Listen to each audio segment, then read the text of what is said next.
সম্মানিত হাজিরিন, আরবি বর্ষপঞ্জিকার প্রথম মাস মুহররম মাস চলছে। মুহররম মাস আসলেই আমাদের হৃদয়ে পটে যে স্মৃতি ভেসে ওঠে রাসূল সাল্লাল্লাহু আলাইহি ওয়াসাল্লামের প্রিয়তম দৌহিত্র হযরত হুসাইন রাদিয়াল্লাহু তাআলা আনহুর কারবালার হৃদয়ে বিদারক ঘটনা আমাদের সকলের হৃদয়ে পটে ভেসে ওঠে। মুহররম মাসের অত্যন্ত ফজিলতপূর্ণ একটা দিন হলো ইয়াউমে আশুরা, যার ফজিলত সংক্রান্ত বিষয়ে আমরা গত জুমায় আলোচনা শুনেছি।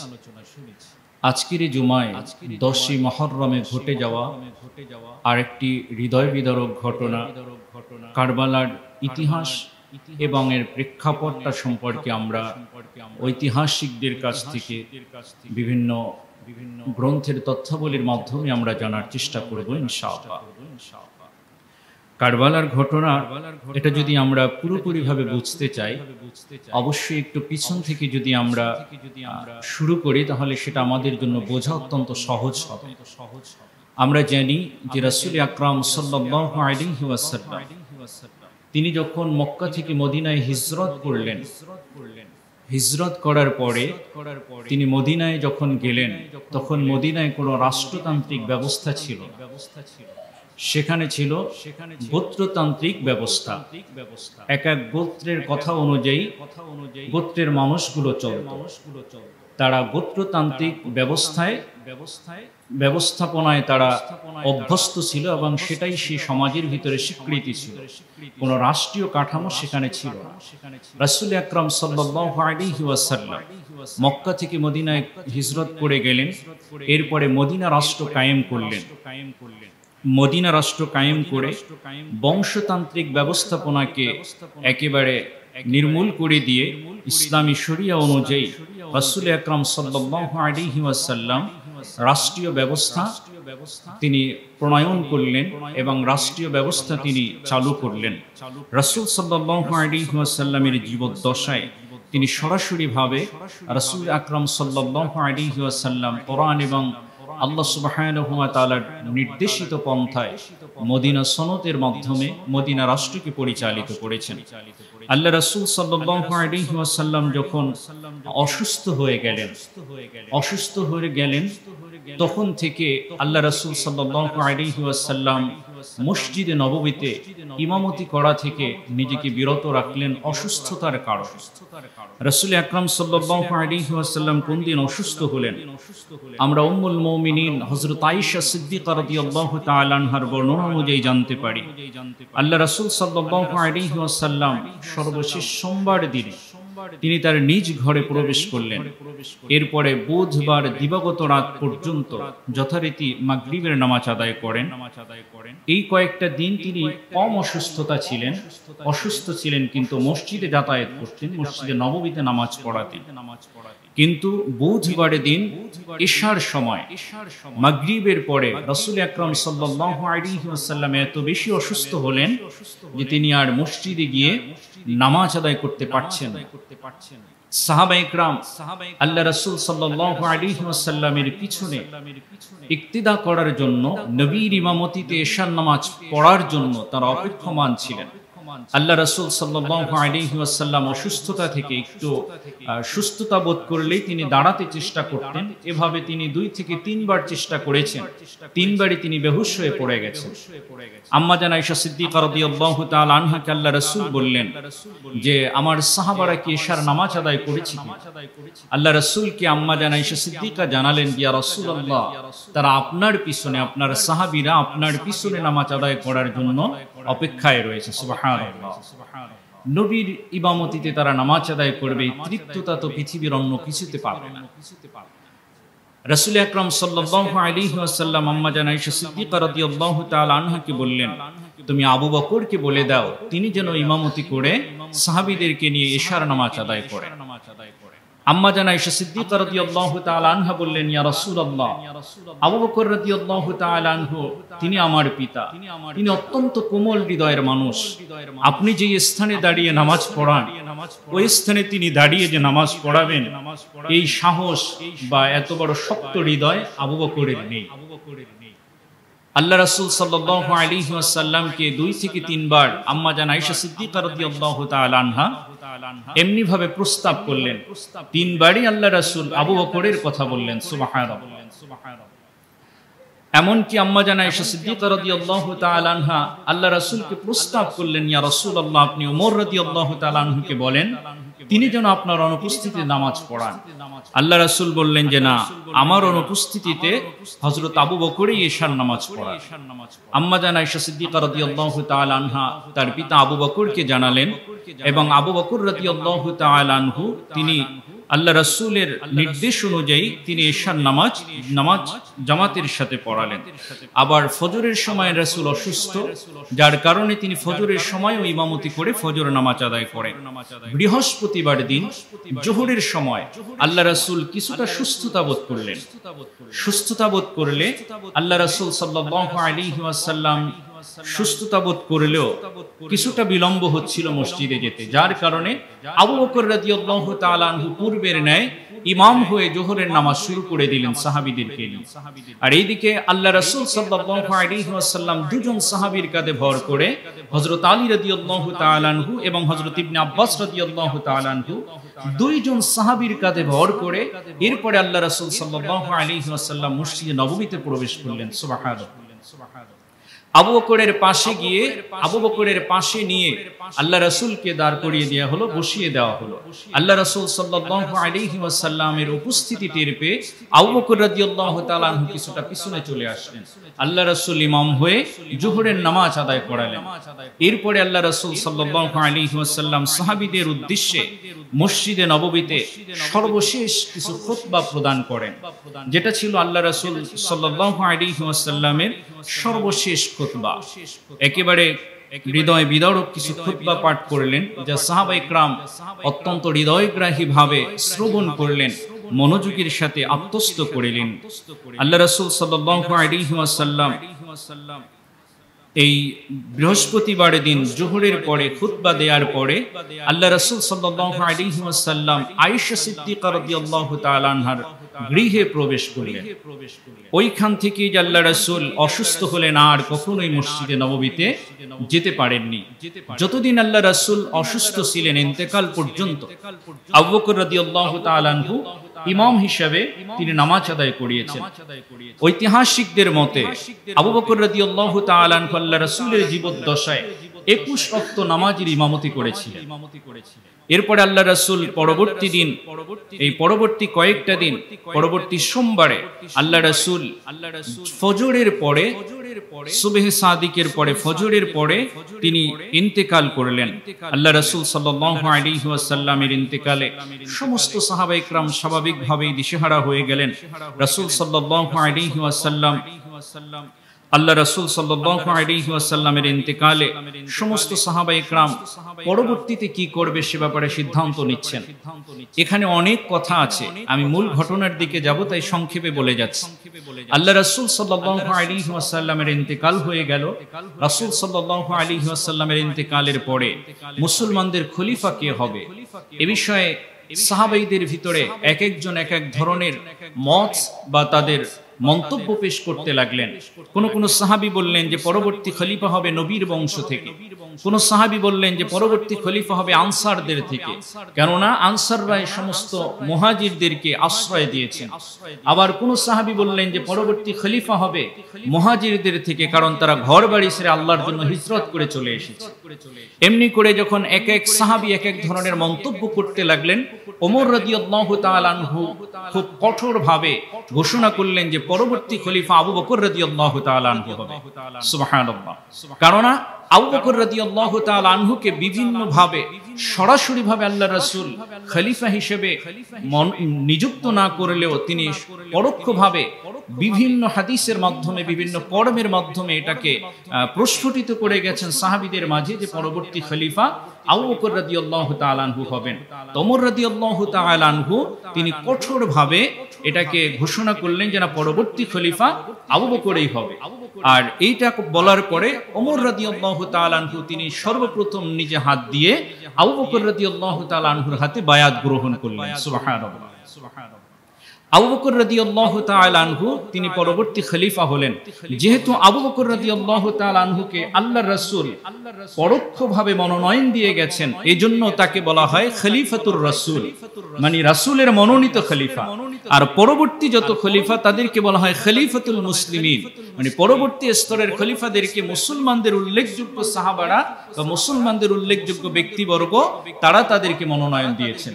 যেন আবু বকর রাদিয়াল্লাহু তাআলা আনহু হলেন কি খলিফাতুর রাসূল। আবু বকর রাদিয়াল্লাহু তাআলা আনহু তিনি খলিফা হিসেবে নিযুক্ত হলেন। সমস্ত সাহাবা ইকরাম তার হাতে বায়াত গ্রহণ করলেন, আর প্রধান বিচারকের আসনটা দিলেন হযরত ওমর রাদিয়াল্লাহু তাআলা আনহুকে। দেশের বিচারকের দায়ভার দিলেন, দায়িত্বভার দিলেন ওমর রাদিয়াল্লাহু তাআলা আনহুর হাতে। আবু বকর রাদিয়াল্লাহু তাআলা আনহু যতদিন খলিফা ছিলেন 2 বছর 3 মাস 8 দিন, ঐতিহাসিকদের মতে 2 বছর 3 মাস 8 দিন তিনি খেলাফতের দায়িত্ব পালন করেছেন।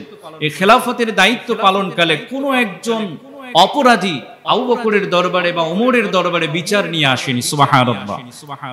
ওমর রাদিয়াল্লাহু তাআলা আনহু আবু বকরকে একদিন বললেন, আমিরুল মুমিনিন, আপনি আমাকে প্রধান বিচারকের আসনটা দিয়ে রেখেছেন, কিন্তু আমি দীর্ঘ বছর পর্যন্ত বিচার কার্য করার জন্য আমার কাছে বিচার নিয়ে কোনো ব্যক্তি আসেনি।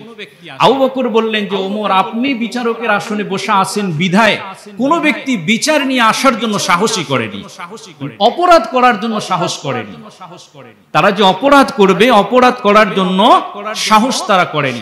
ওমর রাদিয়াল্লাহু তাআলা আনহু বললেন যে আবু বকর কোমল হৃদয়ের মানুষ হলেও আল্লাহ রাসূলের ইন্তেকালের পরে মিথ্যা নবুয়তের দাবিদার বিভিন্ন মুনাফিকদের চক্রান্ত তিনি এত কঠোরভাবে দমন করেছেন যে তিনি আল্লাহর আইন বাস্তবায়নের ক্ষেত্রে সবথেকে কঠোর হৃদয়ের মানুষে পরিণত হয়েছে। সুবহানাল্লাহ, সুবহানাল্লাহ। আবু বকর রাদিয়াল্লাহু তাআলা আনহু কোমল হৃদয়ের ছিলেন, কিন্তু যখন আল্লাহ রাসূলের ইন্তেকালের পরে কিছু সাহাবী বলল যে আমরা পূর্বের ন্যায় যাকাত দিব না, আবু বকর রাদিয়াল্লাহু তাআলা আনহু মসজিদে নববীর মিম্বারে দাঁড়িয়ে বললেন, আগে আল্লাহ রাসূলের জমানায় যেভাবে মুসলমানরা যাকাত দিত এখনো যাকাত দিতে হবে। কোন একজন ব্যক্তি যদি একটা উটির রশি কম দিত অস্বীকৃতি করে, কম দিতে চায়, তাহলে তার বিরুদ্ধে আমি জিহাদ ঘোষণা করব। সুবহানাল্লাহ, সুবহানাল্লাহ। এমনি ভাবে আল্লাহ রাসূলের সাহাবী আবু বকর রাদিয়াল্লাহু তাআলা আনহু কঠোরভাবে খেলাফতের দায়িত্ব সুষ্ঠু এবং সুন্দরভাবে পালন করলেন। আবু বকর রাদিয়াল্লাহু তাআলা আনহুর ইন্তেকালের সময় তিনি সাহাবীদের পরামর্শে তিনি ওমর রাদিয়াল্লাহু তাআলা আনহুকে পরবর্তী খলিফা হিসেবে মনোনয়ন দিয়ে যান, নিযুক্ত করে যাননি, সরাসরি আসনে বসিয়ে যাননি, কিন্তু মনোনয়ন দিয়ে গেছেন যে আমার পরবর্তীতে খলিফা হওয়ার মতো পরিপূর্ণ যোগ্য হলেন হযরত ওমর রাদিয়াল্লাহু তাআলা। ওমর রাদিয়াল্লাহু তাআলা আনহু খলিফাতের দায়িত্ব পালন করলেন 10 বছর 6 মাস 13 দিন। এই দীর্ঘ সময়ে তিনি সুন্দরভাবে খেলাফতের দায়িত্ব পালন করলেন। মুসলিম সমাজের বা মুসলিম রাষ্ট্রের মুসলিম শাসন ব্যবস্থার ব্যাপক প্রচার হলো। ওমর রাদিয়াল্লাহু তাআলা আনহু ইন্তেকালের সময় তিনি 6 সদস্য বিশিষ্ট সাহাবীদেরকে নিযুক্ত করলেন যে এই 6 জন সাহাবী পরবর্তী খলিফা নিযুক্ত করবে। 6 জন সাহাবীদের একটা টিম তিনি গঠন করলেন। হযরত ওসমান, হযরত আলী, হযরত আব্দুর রহমান ইবনে আউফ, হযরত তালহা, হযরত আব্দুল্লাহ ইবনে জুবায়ের, হযরত সাদ ইবনে আবি ওয়াক্কাস রাদিয়াল্লাহু তাআলা। এই 6 জন সাহাবীদের একটা টিম তিনি গঠন করে দিলেন যে এই 6 জন সাহাবী মিলে উল্লেখযোগ্য এই 6 জন সাহাবী তারা পরবর্তী খলিফা নির্বাচিত করবে। পরবর্তীতে ওমর রাদিয়াল্লাহু তাআলা আনহুর ইন্তেকালের পরে এই 6 জন সাহাবী উল্লেখযোগ্য সাহাবীদের পরামর্শে তারা হযরত ওসমান ইবনে আফফান রাদিয়াল্লাহু তাআলা আনহুকে পরবর্তী খলিফা হিসেবে নিযুক্ত করলেন। ওসমান রাদিয়াল্লাহু তাআলা আনহু 11 বছর 11 মাস 4 দিন তিনি খেলাফতের দায়িত্ব পালন করেছেন। সুবহানাল্লাহ। ওসমান রাদিয়াল্লাহু তাআলা আনহুর শাহাদাতের পরে তিনি পরবর্তী খলিফাকে নিযুক্ত করে যাননি। উল্লেখযোগ্য সাহাবারা তারা পরামর্শ করে পরবর্তী খলিফা নিযুক্ত করেন হযরত আলী রাদিয়াল্লাহু তাআলা আনহু। আলী রাদিয়াল্লাহু তাআলা আনহু 4 বছর 9 মাস খেলাফতের দায়িত্ব পালন করেছিলেন। আলী রাদিয়াল্লাহু তাআলা আনহুর ইন্তেকালের পরে তিনি তার বড় পুত্র হযরত হাসান রাদিয়াল্লাহু তাআলা আনহু খেলাফতের জন্য মনোনয়ন দিয়ে যান।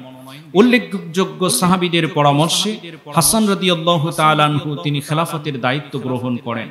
খেলাফতের দায়িত্ব গ্রহণ করার পরে 6 মাস 4 দিন তিনি খেলাফতের দায়িত্ব পালন করেছেন। এই 6 মাস 4 দিন পরে তিনি খেলাফতের দায়িত্ব মুসলমানদের ভিতরে গৃহযুদ্ধ হতে পারে, নিজেদের ভিতরে যুদ্ধ হতে পারে, সেই আশঙ্কায় মুসলমানদের ভিতরে সুষ্ঠু ব্যবস্থাপনা এবং খেলাফত প্রতিষ্ঠার উদ্দেশ্যে, বিশৃঙ্খলা রোধ করার উদ্দেশ্যে তিনি মুয়াবিয়া রাদিয়াল্লাহু তাআলা আনহুর হাতে খেলাফতের দায়িত্ব হস্তান্তর করেন। মুয়াবিয়া রাদিয়াল্লাহু তাআলা আনহু তার জীবদ্দশায় 19 বছর 3 মাস 5 দিন তিনি খেলাফতের দায়িত্ব পালন করেছেন। এই দীর্ঘ প্রায় 20 বছর, এই দীর্ঘ সময় তিনি খেলাফতের দায়িত্ব পালন করার সময় ইন্তেকালের পূর্ব মুহূর্তে তিনি তার পুত্র ইয়াজিদকে খেলাফতের দায়িত্ব দেওয়ার জন্য মনোনয়ন দিয়ে যান। যখন ইয়াজিদ খেলাফতের দায়িত্ব গ্রহণ করবে তখন মুসলমানদের ভিতরে বিভাজন তৈরি হয়ে যায়। কিছু সাহাবী বা উল্লেখযোগ্য তখনকার সময়ের কিছু তাবি মুসলমানগণ তারা ইয়াজিদের হাতে বয়াত গ্রহণ করে। তখন মুসলমানদের রাজধানী ছিল কুফা। ইয়াজিদ যখন কুফার রাজধানীতে নিজেকে খলিফা হিসেবে প্রতিষ্ঠিত করলেন, ওইদিকে কুফার প্রায় 5000 বা 500 কুফার মুসলমান তারা হুসাইন রাদিয়াল্লাহু তাআলা আনহুর কাছে চিঠি প্রেরণ করলো যে আপনি নবী পরিবারের সদস্য, আপনি নবীর দৌহিত্র, আপনার কাছে আমরা বায়াত গ্রহণ করব, আমরা ইয়াজিদের হাতে বায়াত গ্রহণ করব। যখন কুফা থেকে 500 মানুষের চিঠি তাদের পক্ষ থেকে আল্লাহ রাসূলের নাতি হুসাইন রাদিয়াল্লাহু তাআলা আনহুর হাতে পৌঁছলো, হুসাইন রাদিয়াল্লাহু তাআলা আনহু তিনি চিন্তা করলেন এত মানুষ নবীর আদর্শ খেলাফতকে প্রতিষ্ঠার জন্য আমাকে আহ্বান করছে, আমার উচিত সেখানে প্রেরণ করা। কুফার অবস্থা পর্যবেক্ষণের জন্য হুসাইন রাদিয়াল্লাহু তাআলা আনহু তার আপন চাচাতো ভাই মুসলিম ইবনে আকিলকে তিনি তার চাচাতো ভাই মুসলিম ইবনে আকিলকে কুফার অবস্থা পর্যবেক্ষণের জন্য পাঠালেন। কুফার অবস্থা কেমন সেটা দেখার জন্য, সেখানে যাওয়া যায় কিনা সেটার জন্য আগেই একজনকে পাঠালেন। মুসলিম বিন আকিল যখন সেখানে গেলেন প্রাথমিক অবস্থা ভালো ছিল। সেই অবস্থা দেখে হুসাইন রাদিয়াল্লাহু তাআলা আনহুকে আবার চিঠি পাঠালেন লোক মারফত যে আপনি এখানে আসতে পারেন, কুফার জনগণ আপনাকে চায়। যখন হুসাইন রাদিয়াল্লাহু তাআলা আনহু কুফায় যাবেন, এই অবস্থা তিনি যখন সিদ্ধান্ত নিলেন, তখন ইয়াজিদ চিন্তা করলো যে হুসাইন যদি এখানে আসে তার খেলাফতের ব্যাপারে অবস্থা নড়বড় হয়ে যেতে পারে। তাই তিনি কি করলেন, হুসাইন রাদিয়াল্লাহু তাআলা আনহু কুফায় আসার আগেই তিনি কুফার গভর্নর কে পরিবর্তন করে সেখানে কুফার গভর্নর ছিলেন নোমান বিন বাশির, সেই নোমান বিন বাশিরকে সরিয়ে সেখানে উবাইদুল্লাহ বিন জিয়াদকে কুফার গভর্নর হিসেবে নিযুক্ত করেন। উবাইদুল্লাহ বিন জিয়াদকে বলে দেওয়া হয় যে হুসাইন রাদিয়াল্লাহু তাআলা আনহু যেন কোনোভাবেই কুফায় প্রবেশ করতে না পারে। হুসাইন রাদিয়াল্লাহু তাআলা আনহু কেন তিনি কুফার উদ্দেশ্যে গেলেন, কুফার উদ্দেশ্যে রওনা হয়ে গেলেন। অনেক সাহাবা বা উল্লেখযোগ্য কিছু সাহাবী হুসাইন রাদিয়াল্লাহু তাআলা আনহুকে কুফায় যেতে বারণ করেছিলেন, যে কুফার মানুষগণ তারা গাদ্দার। গাদ্দার কিভাবে? আলী রাদিয়াল্লাহু তাআলা আনহু কিন্তু মদিনার খেলাফতের রাজধানী মদিনায় থেকে পরিবর্তন করে কুফায় নিয়ে গিয়েছিলেন। সেখানেও কুফার জনগণ, কিছু জনগণ আলী রাদিয়াল্লাহু তাআলা আনহুর সাথে সুন্দর ব্যবহার করেনি, হাসান রাদিয়াল্লাহু তাআলা আনহুর সাথে সুন্দর ব্যবহার করেনি। কুফার জনগণ হলো এমন, অন্যান্য সাহাবারা পরামর্শ দিলেন যে আপনি সেখানে যাবেন না, কারণ তারা খুব বেশি আবেগী, আবার কোন ধরনের ভয় আসলে তারা সেখান থেকে পিছু হটে যায়। কিছুটা আমাদের দেশের মানুষের মতো, যে মিছিলে আমরা সবাই আগে যে কি লড়াই চাই, লড়াই করে বাঁচতে চাই, কিন্তু কোনোভাবে একটা গ্রেনেড যদি সামনে পড়ে ওখানে আর কেউ যায় না। হুসাইন রাদিয়াল্লাহু তাআলা আনহুর ক্ষেত্রে, কুফার জনগণের ক্ষেত্রে অন্যান্য সাহাবীদের পরামর্শ ছিল যে কুফার জনগণ হলো এমন যে তারা আপনাকে চায় ঠিক, যখন ইয়াজিদ তাদেরকে কোনো ধরনের শাস্তির সম্মুখীন করবে তারা আর আপনার সাথে থাকবে না।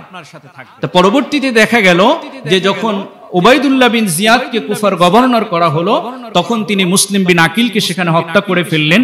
কিন্তু মুসলিম বিন আকিল তো আগেই চিঠি পাঠিয়ে দিয়েছেন যে আপনি আসতে পারেন, কুফার অবস্থা ভালো, তারা আপনাকে চায়। তো যাই হোক, হুসাইন রাদিয়াল্লাহু তাআলা আনহু সেখান থেকে রওনা হলেন, কারণ ইয়াজিদ সেখানে একটা রাজতন্ত্রের মতো একটা ব্যবস্থা প্রতিষ্ঠিত হওয়ার মতো অবস্থা ছিল, আবার স্বৈরতান্ত্রিক একটা ব্যবস্থাও সেখানে প্রতিষ্ঠিত হওয়ার আশঙ্কা ছিল। এই দুই আশঙ্কা রোধ করার জন্য, খেলাফতকে প্রতিষ্ঠার জন্য তিনি কুফার উদ্দেশ্যে রওনা হয়ে গিয়েছিলেন। যাওয়ার পরে তিনি তো আর কুফা পর্যন্ত যেতে পারেননি, একেবারে কুফার প্রান্তরে আল্লাহ রাসূল সাল্লাল্লাহু আলাইহি ওয়াসাল্লামের প্রিয়তম দৌহিত্র হুসাইন রাদিয়াল্লাহু তাআলা আনহু তিনি যখন মদিনা থেকে রওনা হয়ে গেলেন, তিনি তার পরিবারের সদস্য ছিল 19 জন, আর বাকি অন্যান্য সকল সদস্যদেরকে নিয়ে 72 জন ছিল মোট সদস্য। এই 72 জন সদস্য নিয়ে গেলেন। হুসাইন রাদিয়াল্লাহু তাআলা আনহু এর আগমনের কথা শুনে উবাইদুল্লাহ বিন জিয়াদ আগে একটি বাহিনী তাকে রোধ করার জন্য, যাতে করে কুফায় সে প্রবেশ করতে না পারে, সেজন্য একটা বাহিনী পাঠিয়ে দিয়েছিলেন। উবাইদুল্লাহ বিন জিয়াদ প্রায় 4000 সৈন্য নিয়ে একটা বাহিনী সেখানে প্রেরণ করেছেন।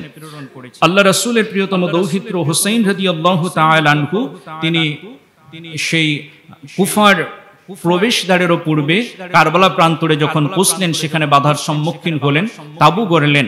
এরপরে 61 হিজরির 9 মুহররম তিনি সেখানে অবস্থান করলেন এবং ইয়াজিদ বাহিনীদের সাথে কথোপকথন হলো। যখন তিনি দেখলেন যে তারা তাকে কোনোভাবেই কুফায় প্রবেশ করতে দিবে না, হত্যা করে ফেলতে পারে, শহীদ করে ফেলতে পারে, তখন হুসাইন রাদিয়াল্লাহু তাআলা আনহু তিনি ইয়াজিদ বাহিনীর সাথে 3টা প্রস্তাব করলেন যে হয় তোমরা আমাকে ছেড়ে দাও, আমি আবার মদিনায় ফিরে যাই, অথবা তোমরা আমাকে ইয়াজিদের সাথে সাক্ষাতের ব্যবস্থা করে দাও, অথবা আমাকে অন্য কোনো দেশে বা অন্য কোনো স্থানে চলে যাওয়ার সুযোগ করে দাও, যেখানে গিয়ে আমি অন্যান্য মুসলমানের মতো ইসলামের প্রচার করব, এই দায়িত্ব আমাকে দাও। তাই 3টা প্রস্তাব আল্লাহ রাসূল সাল্লাল্লাহু আলাইহি ওয়াসাল্লামের নাতি হুসাইন রাদিয়াল্লাহু তাআলা আনহু দিলেন, এবং 3টা প্রস্তাবই তারা নাকচ করলেন যে না, তোমাকে এখানে শুধু শুধু ছেড়ে দেওয়া যাবে না, পুরোপুরিভাবে আত্মসমর্পণ করতে হবে, নিঃশর্তভাবে আত্মসমর্পণ করতে হবে। তা হুসাইন রাদিয়াল্লাহু তাআলা আনহু কোনোভাবে নিঃশর্ত আত্মসমর্পণ করেননি, যেটা তার ব্যক্তিত্বের সংকট এবং খিলাফতের সংকট, নবী পরিবারের সংকট, যে অন্যায়ভাবে কারোর সাথে আত্মসমর্পণ তিনি করেননি, যার কারণে কথাবার্তার এক পর্যায়ে সেখানে যুদ্ধ শুরু হলো। 61 হিজরির 9 মুহররম শুক্রবার দিন অথবা শনিবার দিন ফজরের পরে ইয়াজিদ বাহিনীর যিনি সেনাপতি ছিলেন ওমর বিন সাদ, তিনি যুদ্ধ না করার জন্য অনেক চেষ্টা করলেন, কিন্তু শেষ পর্যন্ত সেটাকে বিরত রাখা গেল না। এরপরে 10 হিজরির মুহররম মাসের 61 হিজরির মুহররম মাসের 10 তারিখে শুক্রবার অথবা শনিবার যুদ্ধ একেবারে ফজরের নামাজের পরে পরিপূর্ণভাবে শুরু হলো। আল্লাহ রাসূল সাল্লাল্লাহু আলাইহি ওয়াসাল্লাম প্রিয়তম নাতি হুসাইন রাদিয়াল্লাহু তাআলা আনহু যুদ্ধের জন্য কাতারবন্দি করলেন। ডান পাশের কমান্ডার বানালেন জুহাইর বিন কায়েসকে, বাম পাশের কমান্ডার বানালেন হাবিব বিন মোতাহারকে, এবং যার হাতে ঝান্ডা প্রদান করলেন আব্বাস বিন আলী রাদিয়াল্লাহু তাআলা আনহুর হাতে ঝান্ডা প্রদান করলেন। আর ইয়াজিদ বাহিনীর যিনি কমান্ডার ছিলেন ওমর বিন সাদ, তিনি তার বাহিনীর ডান পাশের কমান্ডার বানালেন আমর বিন হাজ্জাজ আজ-জুবাইদিকে, এবং বাম পাশের কমান্ডার বানালেন শিমারকে, যে পরবর্তীতে হুসাইন রাদিয়াল্লাহু তাআলা আনহুকে শহীদ করেছিল। এভাবে করে এক এক করে যুদ্ধ শুরু হলো। হুসাইন রাদিয়াল্লাহু তাআলা আনহুর সাথে যারা ছিল অধিকাংশই শহীদ হয়ে গেল। অবশেষে রক্তক্ষয়ী যুদ্ধে ইয়াজিদ বাহিনীর হাতে হুসাইন রাদিয়াল্লাহু তাআলা আনহুর অধিকাংশ সদস্য সেখানে শহীদ হলেন, যাদের মাঝে 10 জন ছিলেন যুবক হুসাইন রাদিয়াল্লাহু তাআলা আনহুর নিজ ঘরে। এবং হুসাইন রাদিয়াল্লাহু তাআলা আনহু এক পর্যায়ে শহীদ হলেন, যেখানে শহীদের কাতারে হুসাইন রাদিয়াল্লাহু তাআলা আনহুর পরিবারের 18 জন ছিলেন, আর তিনি ছিলেন একজনই, 19 জন। আর হুসাইন রাদিয়াল্লাহু তাআলা আনহুর আপন ভাই ছিলেন 6 জন, আব্বাস, জাফর, ওবাইদুল্লাহ, উসমান, মুহাম্মদ এবং আবু বকর। আর 2 জন ছিলেন হুসাইন রাদিয়াল্লাহু তাআলা আনহুর ছেলে আব্দুল্লাহ এবং আলী আকবর। 3 জন ছিলেন হাসান রাদিয়াল্লাহু তাআলা আনহুর ছেলে হযরত কাসেম, আবু বকর এবং আব্দুল্লাহ। আর 3 জন ছিলেন আকিল বিন আবু তালেবের ছেলে মুসলিম বিন আকিলের ভাই, যাকে সবার আগে পাঠিয়েছিলেন কুফায়, যে কুফার অবস্থা পর্যবেক্ষণের জন্য। এই মুসলিম বিন আকিলের ভাই জাফর, আব্দুর রহমান এবং আব্দুল্লাহ। আর 2 জন ছিলেন আব্দুল্লাহ বিন আবু জাফর, আবু তালেব রাদিয়াল্লাহু তাআলা আনহুর ছেলে আউন এবং মুহাম্মদ। আর দুইজন ছিলেন আলী রাদিয়াল্লাহু তাআলা আনহুর নাতি আব্দুল্লাহ বিন মুসলিম আর মুহাম্মদ বিন আবু সাঈদ বিন আকিল। এই 19 জন পরিবারের সদস্য পুরোপুরিভাবে কারবালার প্রান্তরে শহীদ হয়েছেন, শাহাদাত বরণ করেছেন। তা হুসাইন রাদিয়াল্লাহু তাআলা আনহু যখন শহীদ হলেন, তার শরীর থেকে মাথাটাকে আলাদা করে ফেলা হলো। এরপরে ইয়াজিদ এর কাছে যখন হুসাইন রাদিয়াল্লাহু তাআলা আনহুর মাথাটাকে উপস্থাপন করা হলো, হুসাইন রাদিয়াল্লাহু তাআলা আনহুর মাথাটাকে যে কোনো একটা ডিশের উপরে করে ইয়াজিদের সামনে উপস্থাপন করা হয়েছে। কত বড় জঘন্য একটা কাজ! বুখারীর ভিতরে এসেছে 3748 নম্বর হাদিস, আনাস ইবনে মালিক রাদিয়াল্লাহু তাআলা আনহু বর্ণনা করেছেন, উবাইদুল্লাহ বিন জিয়াদের সামনে যখন হুসাইন রাদিয়াল্লাহু তাআলা আনহুর মাথা আনা হলো, একটি বড় পাত্রের উপরে সেটা রাখা হলো, তখন উবাইদুল্লাহ বিন জিয়াদ কোন একটা কাঠি দিয়ে মাথার বিভিন্ন অংশ খুঁচিয়ে খুঁচিয়ে দেখছিল। এমন নির্দয় এবং হৃদয় বিদারক ঘটনা সেখানে ঘটেছে এবং অন্যান্য উপস্থিত সাহাবা ইকরাম তারা ক্রন্দন করেছিলেন, কারণ হুসাইন রাদিয়াল্লাহু তাআলা আনহুর চেহারাটা হুবহু আল্লাহ রাসূলের চেহারার অনুরূপ ছিল। সুবহানাল্লাহ। মানুষের পুরোপুরি তো হয় না, কিন্তু আল্লাহ রাসূলের যেভাবে চেহারাটা ছিল হুবহু আল্লাহ রাসূলের চেহারার একটা আকৃতি হুসাইন রাদিয়াল্লাহু তাআলা আনহুর ভিতরে ছিল। আর সেই হুসাইন রাদিয়াল্লাহু তাআলা আনহু বিভিন্ন অঙ্গে কাঠি দিয়ে খোঁচাচ্ছে আর তাদের হৃদয়ে কোনো ধরনের কষ্ট লাগছে। আল্লাহ রাসূল সাল্লাল্লাহু আলাইহি ওয়াসাল্লামের বিভিন্ন ভবিষ্যৎবাণীর মাধ্যমে এই বিষয়গুলো স্পষ্ট ছিল। যাই হোক, উবাইদুল্লাহ বিন জিয়াদ ইয়াজিদের পরামর্শে বা তার নির্দেশ কর্মে, ওই যে ইয়াজিদ যদিও হুসাইনকে হত্যা করতে বলেনি, কিন্তু ইয়াজিদ পরবর্তী সময়ে এই যে হত্যাযজ্ঞ করেছে, আল্লাহ রাসূলের পরিবারকে যে তারা একেবারে শাহাদাতের অমীয় সুধা পান করিয়েছে, জুলুম করেছে, এটার জন্য কোনো বিচার তারা করেনি।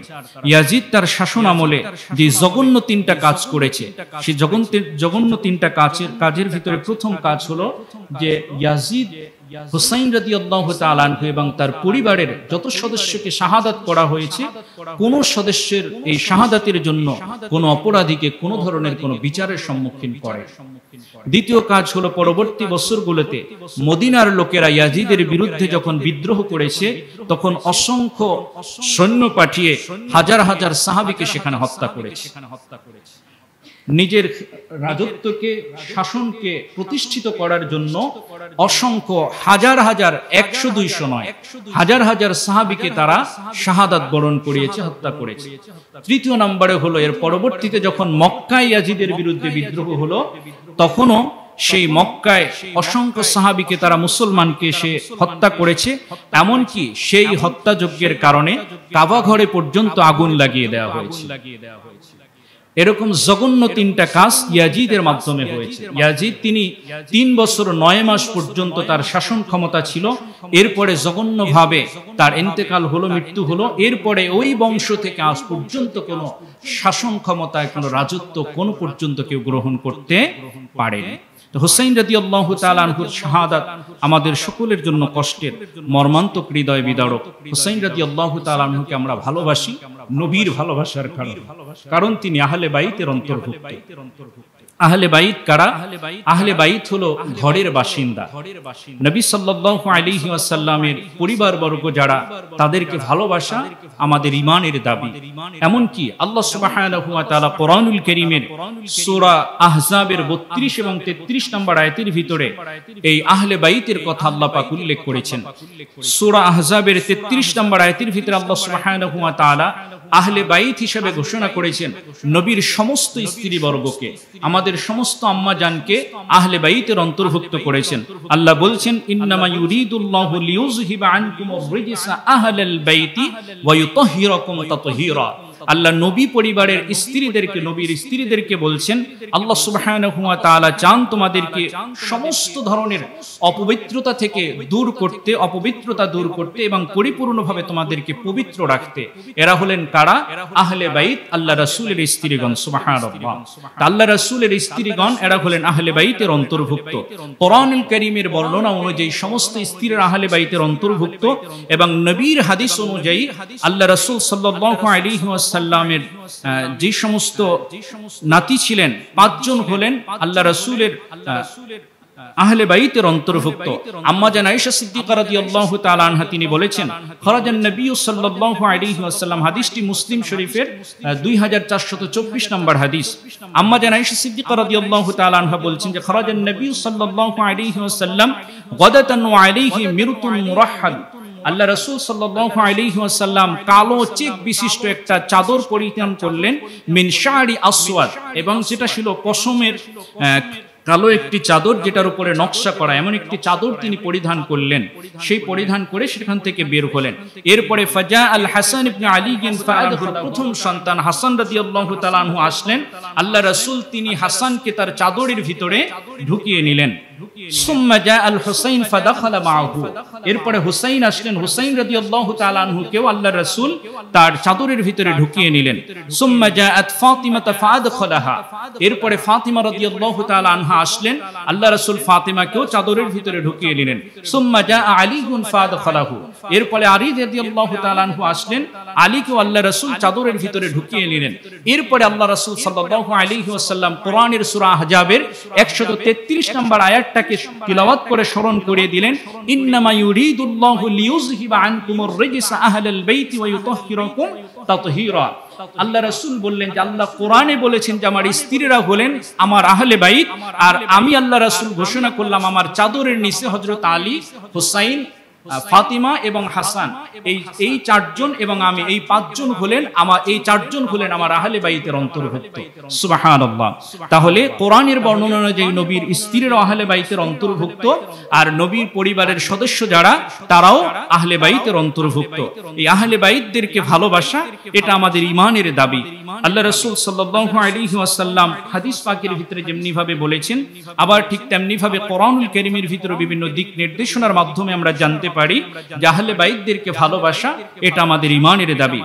হাদিসের ভিতরে এসেছে আব্বাস ইবনে আব্দুল মুত্তালিব রাদিয়াল্লাহু তাআলা আনহু তিনি বলছেন, আব্দুল্লাহ ইবনে আব্বাস রাদিয়াল্লাহু তাআলা আনহু তিনি বলছেন, আল্লাহ রাসূল বলছেন যে আহিব্বুল্লাহ লিমা ইয়াগযুকুম মিন নিআমিহি ওয়া আহিব্বুনি, তোমরা আমি রাসূলকে ভালোবাসবে আল্লাহ সুবহানাহু ওয়া তাআলার ভালোবাসায়, আল্লাহর ভালোবাসায় তোমরা আমি রাসূলকে ভালোবাসবে, এবং ওয়াহিব্বুনি বিহুব্বিল্লাহ, তোমরা আল্লাহর ভালোবাসায় আমাকে ভালোবাসবে, ওয়াহিব্বু আহলাল বাইতি লিইউহিব্বি, এবং তোমরা আমার আহলে বাইতকে ভালোবাসবে আমি নবীর ভালোবাসায়। সুবহানাল্লাহ।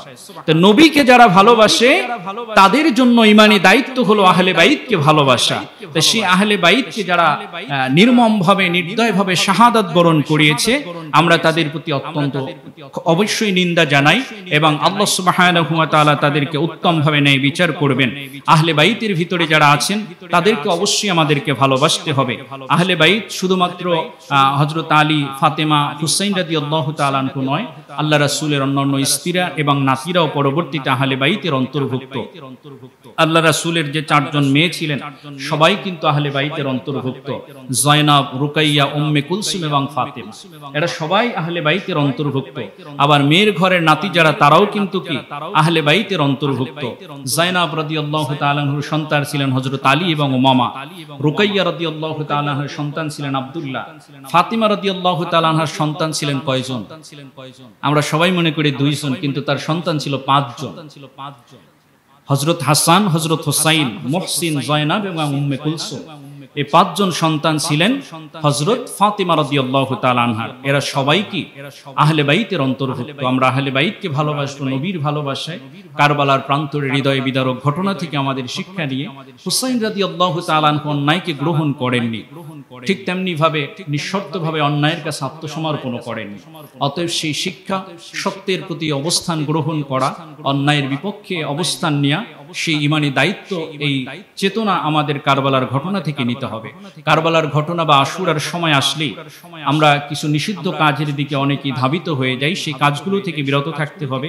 বিশেষ করে আশুরা উপলক্ষে রণপ্রস্তুতি নিয়ে রাস্তায় মহড়া দেওয়া, আবার আশুরা উপলক্ষে আলোকসজ্জা প্রদর্শন করা, আশুরা উপলক্ষে মোমবাতি প্রজ্বলন করা, তাজিয়া মিছিল করা, প্রদর্শনী করা, মুরসিয়া করা, মুহররম মাসে বিবাহ শাদী করা, এটা অনেকে নিষিদ্ধ মনে করে, এটা বৈধ নয়। এটা সব সময় বিবাহ শাদীর জন্য মুহররম মাস অন্যান্য মাসের মতোই বৈধ, এবং আশুরা উপলক্ষে নির্ধারিত কোনো ইবাদত নেই। যেটা রোজার কথা, সেটা আল্লাহ রাসূল সাল্লাল্লাহু আলাইহি ওয়াসাল্লামের হাদিস অনুযায়ী আমরা পূর্ব থেকেই, এই জন্য যে সমস্ত নিষিদ্ধ বিষয়গুলো রয়েছে সে বিষয়গুলো থেকে আমরা বিরত রাখবো। আশুরা উপলক্ষে যে আমলগুলো রয়েছে, বিশেষ করে মুহররম মাসে অধিক পরিমাণে রোজা রাখা, আশুরা উপলক্ষে রোজা রাখার কথা আল্লাহ রাসূল আমাদেরকে বর্ণনা করেছেন। বিশেষ করে 9 এবং 10 তারিখে 2টা রোজা রাখা, অথবা 10 এবং 11 তারিখে রোজা রাখা, যেটা আমাদের আশুরা হলো আগামী রবিবারে 6 তারিখে আমাদের রোজা হতে পারে। তাই শনি রবি অথবা সোম মঙ্গল এই 2টা রোজা রাখা আশুরা উপলক্ষে। আল্লাহ রাসূল আশুরার রোজা সম্পর্কে আমাদেরকে বলছেন, যে ব্যক্তি আশুরার রোজা রাখবে আল্লাহ পাক তার পূর্বের 1 বছরের সমস্ত সগীরা গুনাহ মাফ করে দিবেন। সুবহানাল্লাহ। এজন্য আমরা আশুরার দিনে সিয়াম পালনের মাধ্যমে আমরা নবীর সুন্নাহ অনুযায়ী আমলগুলো করতে পারি। যেগুলো বর্জনীয় সেগুলো বর্জন করার চেষ্টা করব। আল্লাহ পাক আমাদের সকলকে আজকের আলোচনাটুকু আমাদের স্মৃতিতে ধরে রেখে এর উপরে আমল করার তৌফিক দান করুন। আমরা সকলে বলি আমিন।